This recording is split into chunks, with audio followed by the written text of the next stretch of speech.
Hello students, welcome back to rank plus. मेरा नाम है दुर्गेश नंदिनी और आज इस वीडियो में हम बात करने वाले हैं MBBS इन अब्रॉड।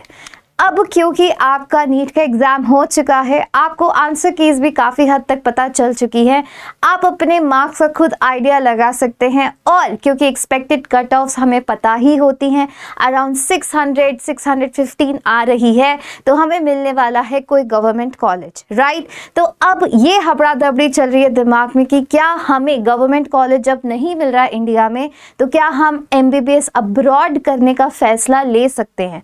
तो ये फ़ैसला अगर आप ले रहे हैं, इस तरफ आपकी सोच है, तो ये वीडियो आपके लिए है। ऐसे आप पेरेंट्स हैं जो ये वीडियो देख रहे हैं, तो ये वीडियो आपके लिए है, just to help you out. तो क्या क्या कंडीशंस आपको दिमाग में रखनी चाहिए एक कॉलेज, और उससे भी बड़ी बात, एक कंट्री चूज करने से पहले कहाँ आप अपने बच्चे को भेजेंगे या फिर आप कहाँ MBBS चूज करने जा सकते हैं। तो मैंने कुछ लिस्ट बनाई है, ये चीज़ें पता होनी बहुत ज़रूरी है before considering moving outside of India to pursue your MBBS degree. सबसे पहला, क्या आप सही कैंडिडेट हैं? Are you the right candidate for going abroad? ये आप कैसे डिसाइड करेंगे अपने आप के लिए? अगर आप पेरेंट्स हैं तो आप अपने बच्चे के लिए कैसे डिसाइड करेंगे? नंबर सेकंड की NMC की गाइडलाइंस। ऐसे ही किसी भी कॉलेज में फ्रॉड के तरीके से नहीं जाना है, NMC गाइडलाइंस फॉलो करते हुए जाना है। वो क्या क्या है वो भी मैं इस वीडियो में आपको बताऊंगी। नेक्स्ट है कि अवॉइड कैसे करना है फ्रॉड को जो कंसल्टेंट्स द्वारा होते हैं। Next is which are the best countries, इसके बारे में भी मैं बात करूंगी। और फी स्ट्रक्चर क्या रहता है हर कंट्री के हिसाब से, और क्या क्या फैक्टर्स आपको अपने दिमाग में रखने चाहिए before taking the admissions. Very very important clues. तो एक एक करके सबके बारे में बात करते हैं। सबसे पहला, are you the right candidate for going abroad? ये आप कैसे डिसाइड करेंगे कि अगर आप बहुत टाइम से, शायद 12th के साथ भी आपने नीट का एग्जाम दिया, फिर एक ड्रॉप लिया, फिर से नीट का एग्जाम दिया, सेकंड ड्रॉप लिया, फिर से नीट का एग्जाम दिया, एंड दोनों ही बार में आपको क्या लग रहा है कि मेरा नीट का एग्जाम अच्छे से नहीं हो पा रहा। क्यों? क्योंकि आपका कोई ना कोई एक सब्जेक्ट वीक है। काफी बच्चे ऐसे होते हैं जिसका या तो फिजिक्स वीक होता है या फिर केमिस्ट्री वीक होता है, राइट। एंड मोस्टली नीट के बच्चों का फिजिक्स हो जाता है वीक। बायो उनका स्ट्रांग होता है, बायो में आपके चाहे फुल ऑन फुल मार्क्स आ रहे होंगे या फिर थोड़े उससे कम आ रहे होंगे, नॉट दैट मच, बहुत स्ट्रांग बायो है, बट इन दोनों सब्जेक्ट की वजह से आपका स्कोर रह जाता है कहीं पीछे। तो आप बच्चा एकदम सही कैंडिडेट है फॉर परस्यूइंग MBBS, क्योंकि आपका बायो स्ट्रॉन्ग है, एक सब्जेक्ट की वजह से इंडिया के गवर्नमेंट कॉलेज नहीं मिल रहे। नेक्स्ट इज, अगर आप डिटरमाइंड है पूरा का पूरा MBBS डिग्री परस्यू करने के लिए, इसके अलावा कोई डिग्री चाहिए ही नहीं, सिर्फ और सिर्फ डॉक्टर ही बनना है, तो भी आप क्या अप्लाई कर सकते हैं? बाहर जाने के लिए आप एलिजिबल हो, मतलब आप जा सकते हो, आपके लिए सही डिसीजन है। अगर आपको लगता है कि क्या पता मैं वो डिग्री कर लेता तो भी मेरे लिए सही रहता, तो फिर इसी वक्त ये वाला जो सपना है बाहर जाने का निकाल दीजिए, क्योंकि इफ एंड बट्स पे अगर आप अभी हैं तो अब्रॉड आपके लिए नहीं है। क्योंकि अब्रॉड जब देश के बाहर जाएंगे, अपने पेरेंट्स से दूर जाएंगे, तो काफ़ी मुश्किलें आने वाली हैं। अगर आप बहुत डिटरमाइंड है, आपके पेरेंट्स भी बहुत डिटरमाइंड है कि हमें तो भाई डॉक्टर ही बनना है, तो फॉर श्योर आप MBBS अब्रॉड जा सकते हैं। नेक्स्ट इज कि अगर फिर से आपके मार्क्स कम पड़ रहे हैं गवर्नमेंट कॉलेज में एडमिशन लेने के लिए, एंड जो इंडिया के प्राइवेट कॉलेजेस है सभी जानते हैं उनकी फीस बहुत ज़्यादा होती है, और वो आपकी फैमिली के लिए बहुत ज़्यादा है, क्योंकि that is around 70 lakhs, right. 60-70 lakhs, 80 lakhs, 90 lakhs तक चली जाती है उसकी फ़ीस। तो ये बहुत ज़्यादा है। इस चक्कर में भी आपका बच्चा क्या करता है, या आप कोई पेरेंट्स है तो आप उसको अब्रॉड भेजना चाहते हैं। तो these are the 3 conditions. Next में चलते हैं कि उसके बाद आपने ये डिसाइड कर लिया कि मुझे अब्रॉड जाना है। अब उसके बाद फर्स्ट थिंग है, आपको जानना चाहिए कि NMC की गाइडलाइंस क्या है जो बच्चे बाहर पढ़ने जाते हैं। सबसे पहला कि आपकी 12th क्लास में क्या होना चाहिए, फिजिक्स, केमिस्ट्री, बायो और इंग्लिश सब्जेक्ट होना चाहिए। नेक्स्ट इज कि आप नीट क्वालिफाई कर लेने चाहिए। ये गाइडलाइंस क्यों ज़रूरी है? क्योंकि बच्चा आप MBBS करके दोबारा इंडिया आएंगे। मोस्ट प्रॉबेबल केस में यही होता है कि बच्चा MBBS करने बाहर जाता है, उसके बाद दोबारा से कहाँ इंडिया वापस आ जाता है। अब इंडिया वापस आके क्या आप एलिजिबल हैं, क्या आपकी डॉक्टरी की डिग्री एलिजिबल है, ये कुछ फैक्टर्स पे डिपेंड करेगी। वो फैक्टर्स ये है कि जब आप बाहर MBBS करने गए तो तब आपका क्या नीट क्वालिफाइड था, very very important, 50th percentile आपकी आनी चाहिए, तभी आप इंडिया में आपकी वो डिग्री मान्य होगी। Next is 3 year validity of scores, मतलब कि वो जो नीट का एग्जाम आपने अगर 3 साल पहले दिया था तो ही वो एलिजिबल है, उसके 3 साल के अंदर अंदर आपने बाहर एडमिशन ले लेना है, समझ गए। नेक्स्ट इज कि क्या आप जिस कंट्री में MBBS करने गए हैं वहाँ का कोर्स सिमिलर होना चाहिए इंडिया के कोर्स से, समझ रहे हैं। इंडिया में जैसे पढ़ाई होती है, करिकुलम होता है MBBS का, क्या या तो वो सेम होना चाहिए या फिर कैसा करिकुलम होना चाहिए, 5+1 ईयर का करिकुलम। इंडिया में कैसा है 4.5 + 1.5 का करिकुलम चलता है, या फिर होना चाहिए 5+1। 1+1 क्या है, इसकी इंटर्नशिप ईयर, जहाँ पे आप प्रैक्टिस करते हैं थोड़ी बहुत, ये कोर्स होना चाहिए। साथ में लैंग्वेज होनी चाहिए इंग्लिश। अगर आप जिस कंट्री में गए वहाँ के रीजनल लैंग्वेज है तो मानिए इंडिया में नहीं होगी। नेक्स्ट इज सारे के सारे मैंडेटरी सब्जेक्ट्स जो आपके इंडिया के MBBS में पढ़ाए जाते हैं, वो सारे सब्जेक्ट्स आपने बाहर के MBBS में पढ़े होने चाहिए, ठीक है। एक लिस्ट है मैंडेटरी सब्जेक्ट्स की, आप गूगल पर जाके चेक कर सकते हैं, वो सारे सब्जेक्ट्स आपके करिकुलम में होने चाहिए। नेक्स्ट इज कि जब आपका ये कोर्स कंप्लीट हो गया, जब 6 साल की MBBS करके आप दोबारा इंडिया आएंगे, तो फिर आपका जो डिग्री है वो कब मान्य होगी इंडिया में, जब आप पहला एग्जाम है नेक्स्ट का एग्जाम क्लियर कर लेंगे, विच इज नेक्स्ट 1 एग्जाम। तभी आपने नेक्स्ट 1 का एग्जाम दिया, तभी आपकी डिग्री मान्य होगी। अभी एग्जाम क्या है बच्चा, ये एग्जाम आपको विदिन 10 ईयर्स में लेना है, मतलब 6 साल की तो आपकी MBBS हो गई, उसके बाद +4 ईयर्स और मिलते हैं आपको ये नेक्स्ट 1 एग्जाम क्लियर करने के लिए। और एक और बात कि ये नेक्स्ट 1 1 साल में 2 बार होता है। इसका मतलब कि जब आप 6 साल के MBBS करके इंडिया आ गए तो 4 साल में आपको 4 × 2 मतलब कि 8 अटेम्प्ट्स आपको मिलते हैं, जो कि बच्चा बहुत है। 8 अटेम्प्ट बहुत होते हैं नेक्स्ट 1 एग्जाम क्लियर करने के लिए। उसके बाद आपको करनी पड़ती है 1 साल की इंटर्नशिप, और उसके बाद नेक्स्ट 2 का एग्जाम होता है, वो भी आपको देना पड़ता है। ये एक्चुअली इंडिया में सबके लिए ही कॉमन है, ये नहीं कि जो बाहर से आए उसी को देना है। जो इंडिया वाले डॉक्टर्स है ना, उनको भी यही सेम प्रक्रिया करनी पड़ती है, नेक्स्ट 1 देना पड़ता है और नेक्स्ट 2 देना पड़ता है, समझ गए। तो ये आपका पूरा कोर्स का शेड्यूल है, आपको पता होना चाहिए कि क्या क्या चीज़ें अनिवार्य हैं मुझे वहाँ पे कोर्स में जाने के लिए। नेक्स्ट इज कि अब आपने NMC गाइडलाइन देख ली, आपने ये देख लिया कि मुझे बाहर जाना ही है, अब कौन से देश में जाना है, कौन सी प्रेफर्ड कंट्री होनी चाहिए। तो मैं एक एक करके बहुत सारी कंट्रीज यहाँ पे बताने वाली। सबसे पहले हम अपने देश के आसपास चलते हैं, विच इज़ नेपाल, ठीक है। नेपाल में भी लोग MBBS करने जाते हैं। यहाँ की जो फीस स्ट्रक्चर है बच्चा ये होती है कुछ मिनिमम ट्यूशन फी, मतलब कि कॉलेजेस पे डिपेंड करेगी, राइट, किस कॉलेज में आप जा रहे हैं। तो मिनिमम होती है कुछ 46 लाख पूरे कोर्स की है, और मैक्सिमम है कुछ 75 लाख। ये फिर भी ज़्यादा है, आई नो, बट इंडिया के प्राइवेट कॉलेजेस से कम है। इंडिया के प्राइवेट कॉलेजेस से शुरू ही 60-70 लाख से होते हैं, तो इस मुकाबले थोड़ी कम है। बट नेपाल लोग क्यों प्रेफर करते हैं जाना, क्योंकि नेपाल का जो करिकुलम है ना MBBS का, वो सेम होता है जैसे इंडिया में पढ़ाया जाता है, ठीक है। उसके बाद नीट क्वालिफाई करना हर देश के लिए कंपलसरी है, क्योंकि वापस आपको इंडिया ही आना है। मीडियम ऑफ इंग्लिश, यहाँ पे medium of teaching is English, और इसमें एलिजिबिलिटी है कि आपके फिजिक्स, केमिस्ट्री और बायो में आने चाहिए पूरे के पूरे 50% मार्क्स। और नेपाल से की हुई MBBS यहाँ से रिकॉग्नाइज होती है NMC द्वारा और WHO द्वारा। और नेपाल की जो कॉस्ट ऑफ लिविंग है बच्चा, वो भी इंडिया से थोड़ी कम ही है, तो आप जहाँ रहोगे खाओगे वहाँ पे थोड़ा पैसा कम ही लगेगा इंडिया के मुकाबले।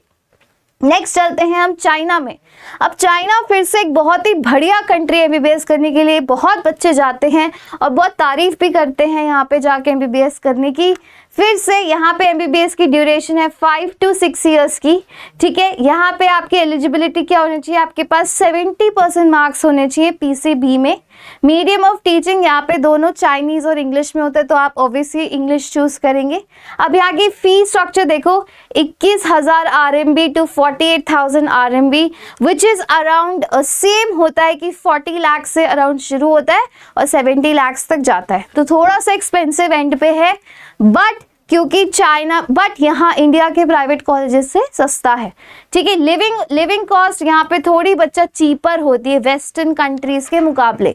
अगर आप किसी वेस्टर्न कंट्रीज में जाते हैं उसके मुकाबले यहाँ की लिविंग कॉस्ट थोड़ी क्या होती है, सस्ती होती है, ठीक है। अब ये यहाँ की यूनिवर्सिटीज NMC द्वारा, WHO द्वारा, फाइमर द्वारा क्या होती है, ये बहुत सारे इंस्टीट्यूट से यहाँ से रिकॉग्नाइज्ड है। ये अच्छी कंट्री है MBBS करने के लिए। नेक्स्ट है बच्चा Singapore. This is my preferred country. अगर मुझसे पूछा जाए कि मैम अगर आपका बच्चा होता या आप होते जो ये नहीं कर पाते तो आप कौन सी कंट्री चूज करते, तो मैं चूज करती सिंगापुर। यहाँ पे फिर से आपकी जो ड्यूरेशन है बच्चा 5 साल ही है, ठीक है, पर 5+1 चाहिए होता तो 1 साल की एक्स्ट्रा इंटर्नशिप आपको करनी पड़ेगी। नेक्स्ट है एलिजिबिलिटी रिक्वायरमेंट, यहाँ पे 75% मार्क्स आपको 10th और 12th में चाहिए BCB सब्जेक्ट में, ठीक है। उसके बाद इंग्लिश भी आपका एक मेजर सब्जेक्ट होना चाहिए सिंगापुर जाने के लिए, क्योंकि सिंगापुर ना एक बहुत ही डेवलप्ड नेशन है, बढ़िया नेशन है, ठीक है। अब यहाँ पे कौन कौन से टेस्ट स्कोर्स एक्सेप्ट होते हैं, यहाँ पे नीट का स्कोर एक्सेप्ट किया जाता है, BMAT का स्कोर, IELTS का स्कोर और TOEFL का स्कोर, ठीक है। ट्यूशन फीस बच्चा कितनी है, यहाँ पे देखो कम ट्यूशन फीस है, दिखाई दे रही है 39, मतलब अप्रोक्सीमेटली 40 लाख से 44 लाख के बीच में आपकी पूरी MBBS हो जाती है, जो कि बहुत ही अच्छी डील है। पर सिंगापुर क्योंकि डेवलप्ड नेशन है तो यहाँ की जो कॉस्ट ऑफ लिविंग है ना बच्चा वो थोड़ी ज़्यादा हो जाएगी।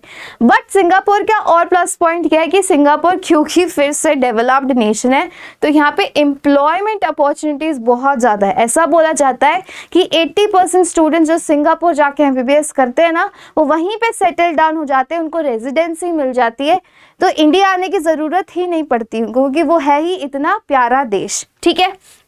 उसके बाद एवरेज सैलरी देख लो, वहाँ पे आपने जितने फीस नहीं लगाई उससे ज़्यादा तो एवरेज सैलरी है वहाँ पे MBBS करने के बाद, विच इज़ अराउंड 65 INR, ठीक है, 65 लाख INR, समझ गए। तो this is about Singapore. Next Bangladesh, यहाँ पे भी बहुत बच्चे जाते हैं MBBS करने। यहाँ पे आपको दिख रहा है, यहाँ पे फिर से फीस स्ट्रक्चर थोड़ा सा ज़्यादा है, $32,000 to $54,000, बट फिर भी क्यों प्रेफर करते हैं, मतलब यहाँ पे 40 लाख से 70 लाख के बीच में आपकी MBBS होती है। पर फिर से क्यों प्रेफर करते बच्चा, क्योंकि यहाँ का जो कोर्स स्ट्रक्चर है वो इंडिया के कोर्स स्ट्रक्चर से सिमिलर होता है, इंग्लिश में पढ़ाई होती है, देश के पास में है, तो आपका जो क्या बोलते हैं, आपका जो खाने पीने का तरीका है काफ़ी सेम रहता है, तो आपको घर की ज़्यादा याद नहीं आती, ठीक है।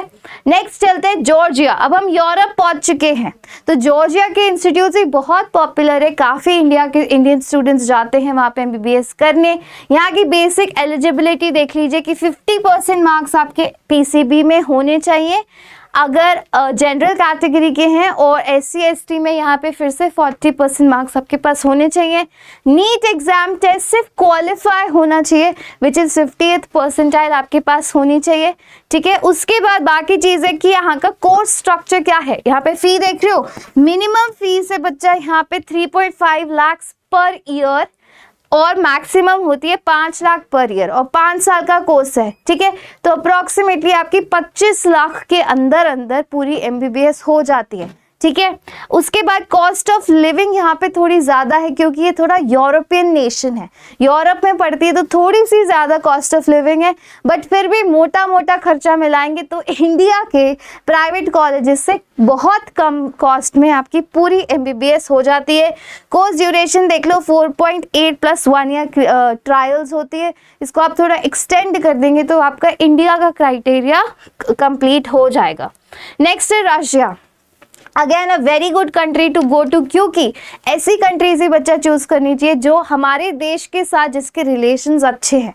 रशिया और इंडिया के रिलेशंस बहुत अच्छे हैं, इससे ये अच्छी कंट्री है वहाँ पे जाके MBBS करने के लिए। बट एक थोड़ा सा इसका ड्रॉबैक ये है कि रशिया के कुछ ऐसी जगहें हैं जो बहुत ठंडी होती है, राइट, बहुत विंटर्स में it's intolerable for Indian people specially, क्योंकि हमें यूज टू ही नहीं है इतना -डिग्रीज सहने का। ठीक है, तो आप क्या कोशिश करना, अगर रशिया में जाके MBBS करना है तो या तो मॉस्को के आसपास जाइए या फिर सेंट पीटर्सबर्ग के आसपास MBBS कीजिए। और एक और बात, जो भी कंट्रीज़ की मैंने बात करी, क्योंकि हमारे लिए तो सारी फॉरेन ही है, तो ये कोशिश करनी चाहिए कि या तो हमें कैपिटल सिटी, जो भी इनकी कैपिटल सिटी है वहाँ पे हमें कोई जगह मिले। ठीक है, दूसरी चीज़ क्या है, या तो उनकी जो पॉपुलर सिटीज़ है, फेमस सिटीज़ हो गई है ना, वहाँ पे जाके MBBS करो, या फिर मोस्टली कैपिटल सिटीज़ ही चूज करो। ठीक है, ताकि आपका कुछ भी, जैसे अभी यूक्रेन वॉर हुआ था, तो वापस आने जाने में इतनी दिक्कत ना हो, क्योंकि कंट्रीज रिलेशन बिगड़ने में जो डिप्लोमेटिक रिलेशंस होते हैं उसमें आपका और मेरा कोई मतलब उसमें कुछ वो नहीं होता, राइट, उसका कुछ पता नहीं होता। अब रशिया देख लेते हैं। रशिया में देखिए एलिजिबिलिटी क्या है, यहाँ पे फिर से 5.8 ईयर्स की आपकी MBBS है, विच इज़ वेरी गुड, क्योंकि 5+1 आपको चाहिए होता है इंडिया के लिए। तो 2 महीने और कर लेंगे तो आपका इंडिया का क्राइटेरिया पूरा हो जाएगा, 2 महीने की और इंटर्नशिप। नेक्स्ट है एलिजिबिलिटी क्या है, 50% मार्क्स होने चाहिए आपके PCB सब्जेक्ट में। ठीक है, नीट क्वालिफाई मतलब कि 50th percentile, that is it, 50th percentile होनी चाहिए। वापस से यहाँ पे इंग्लिश में पढ़ाया जाता है, आपको IELTS TOEFL चाहिए नहीं होता। MBBS की फीस कितनी है यहाँ पे, 15 लाख से 50 लाख के अंदर होती है। ठीक है, डिपेंडिंग ऑन द कॉलेज, कि पूरे 15 लाख में भी आपका क्या MBBS कंप्लीट हो सकता है। तो हम यहाँ पे एवरेज मान के चलते हैं 20 से 30 लाख, तो 20 से 30 लाख के बीच में आपकी MBBS कंप्लीट हो सकती है रशिया में। Similarly cost of living in Russia is actually USD 150 per month, तो $150 पर मंथ यहाँ की कम ही है, ज़्यादा नहीं होती यहाँ की कॉस्ट ऑफ लिविंग। ठीक है, एंड नेक्स्ट आपकी कंट्री है फिलीपींस। अगेन फिलीपींस इतनी पॉपुलर नहीं है, but it is a good option. क्यों, मैं बताती हूँ, क्योंकि बच्चा फिलीपींस में काफ़ी MCI रिकॉग्नाइज मेडिकल यूनिवर्सिटीज़ हैं। नेक्स्ट थिंग कि यहाँ पे इंग्लिश मीडियम में पढ़ाया जाता है, जो कि आपके लिए बहुत हेल्पफुल होगा। और इसका जो बच्चा सिस्टम है ना, जो मेडिकल सिस्टम है जहाँ पे पढ़ाई होती है, वो काफ़ी यूनाइटेड स्टेट्स US में जैसे पढ़ाई होती है ना, उसके करिकुलम के हिसाब से होती है। तो ये आपके लिए एक बहुत बड़ा एडवांटेज हो सकता है अगर आपको US में जाके प्रैक्टिस करनी है, if you want to be a part of the resident of the US। और क्योंकि US में जाके MBBS करना इज वेरी एक्सपेंसिव, सभी को पता है, वहाँ पे तो it's not even a good idea to do that, क्योंकि वो बहुत एक्सपेंसिव होती है। बट अगर आपको सस्ते में MBBS करनी है and still you want to go and practice in the US, so this is a very good option. This country Philippines is a very good option. ठीक है, अगर आपको US में जाके फर्दर स्टडीज या फर्दर प्रैक्टिस करनी है। Next country is Kyrgyzstan. Once again a very good country अगर आपको MBBS करनी है। आप देख सकते हैं यहाँ पे फिर से ड्यूरेशन ऑफ MBBS 5+1, जो कि रिक्वायर्ड है हमारे इंडिया के MCI रूल्स के अकॉर्डिंग। और इसकी एवरेज MBBS फीस होती है किर्गिस्तान में बच्चा 18 to 32 लाख रुपीज़। ठीक है, कॉस्ट ऑफ लिविंग यहाँ पे सिर्फ 15 से 20 हज़ार है, which is very less. Kyrgyzstan is मतलब कि इंडिया से भी कम आपके पैसे लगते हैं, रहने और खाने में बहुत ही सस्ता है किर्गिस्तान। एलिजिबिलिटी क्राइटेरिया देख लीजिए, minimum 50% aggregate score in PCB subject चाहिए और नीट क्वालिफाई होना चाहिए, मतलब 50th परसेंटाइल होनी चाहिए आपकी। ठीक है, दैट इज इट। बाकी आपकी यहाँ पे डेट्स लिखी हुई है कई कई जगह में, तो आप क्या कर सकते हैं, स्क्रीनशॉट ले सकते हैं इसका या फिर PDF ले सकते हैं नीचे दिए गए डिस्क्रिप्शन बॉक्स से। अब बच्चे एक बहुत ही बड़ा बात आती है कि कई बार आप क्या करते हैं, आप कोई कंसल्टेंट से बात करके अब्रॉड जाने की कोशिश करते हैं, राइट। तो आपको एक बहुत ही ज़्यादा अवेयर रहना है कि आपको किसी फ्रॉड में ना फंस जाएं, क्योंकि काफ़ी कंसल्टेंट्स होते हैं वो इतने ज़्यादा मतलब they are not right for you.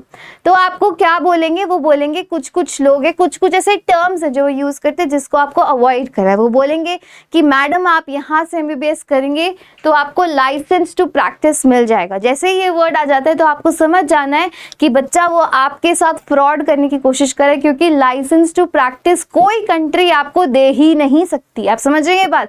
Licence to practice आपको नहीं मिलता किसी और कंट्री में, स्पेशली यूरोपियन नेशंस में या दूसरे नेशंस में लाइसेंस टू प्रैक्टिस केवल और केवल PG करने के बाद मिलता है। सिर्फ MBBS जो इसकी अंडर ग्रेजुएट डिग्री है उसके बाद नहीं मिलता। तो ये एक बहुत इंपॉर्टेंट वर्ड है जिसको आपको एकदम दिमाग में रखना चाहिए। कोई बोलेगा कि मैडम आपको इस कंट्री में लाइसेंस टू प्रैक्टिस मिल जाएगा, इस कॉलेज से जाएंगे तो मिल जाएगा, तो which is a very very wrong statement. India में आके भी आपको एक एग्ज़ाम देना पड़ेगा, उसके बाद ही आप प्रैक्टिस कर सकते हैं। उसके बाद ऐसे कंसल्टेंट से बचिए, है ना। ऐसे ही कंसल्टेंट्स के पास जाइए जिनकी एक पूरी अच्छी टीम हो, आप जाके देखें, उसके बाद ही अपने पैसे दें और अपने बच्चे को वहाँ पे भेजें।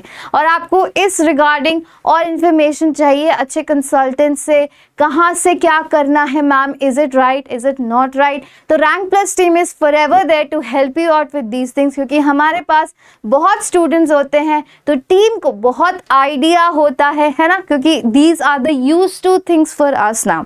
आपके लिए नया है बट रैंक प्लस टीम के लिए नहीं है, तो you can always contact us, you can always build a trust with us, तो हम आपकी हेल्प करेंगे। Next, that is it, and if you have any more doubt, I had all this thing to share with you। अगर आपको abroad जाके MBBS करनी चाहिए कि नहीं करनी चाहिए, मुझे लगता है कि मैंने आपके most of the doubt sort out कर दिए होंगे। फिर भी कोई डाउट है तो let me know in the comment section below, क्योंकि वही तरीका है आपका और मेरा बातचीत करने का। मुझसे पूछिए आपके सवाल, अगर आप अब्रॉड में जाके MBBS करना चाहते हैं, आपकी कौन सी कंट्री जो आपने सोची है जो मैंने यहाँ डिस्कस नहीं करी, तो उसके बारे में भी मैं आपको बता दूंगी। So that is it from my side. Thank you for attending the session. Don't forget to connect with us on the Telegram channel. If you're not subscribed, please subscribe the channel and please like the session. That is it from my side. My name is Durgesh Nandini saying you tata bye bye. Thank you.